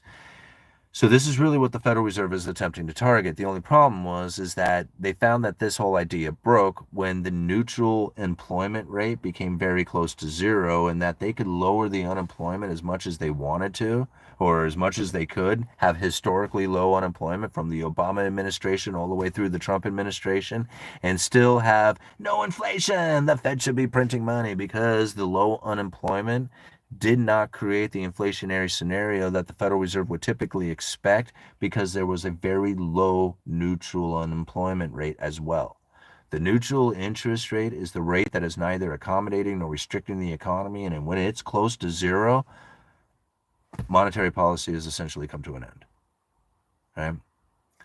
Dr. Lacey Hunt actually describes it pretty well too when he says that low interest rate environment or a close to zero interest rate environment is actually a deflationary event, right? As the return on capital investment can't beat the inflation. So essentially you are getting paid back over time, even with an interest rate, such an amount that it does not keep up with the purchasing power and you lose purchasing power over time.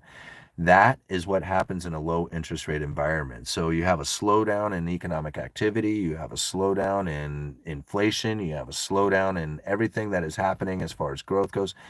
And this is really where the problem with the Federal Reserve started to take place. And it was just like, how do you deal with that? Well, without a major inflationary scenario to start pulling all these interest rates higher in order to make the economy more, or to make the monetary policy more of an effective tool when the economy slows down, there was nothing that could be done. Like, the entire thing was going to crash. Like, this is the only way that they could have solved the problem, was to have a hyperinflationary scenario freaked out upon the people so that it would pull that neutral interest rate higher, raise the inflation expectation, and save the monetary policy. Totally worked. Thank you guys for joining the channel. We got a couple of people. We got one who's been a member for 4 months. I don't know what I am doing. I love it. Thank you so much. And Sam, welcome to the early bird, man.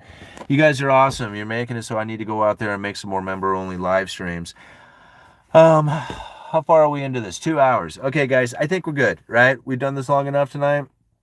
We broke down a lot of these speeches, talked about the credible threat theory. There's so much more to this.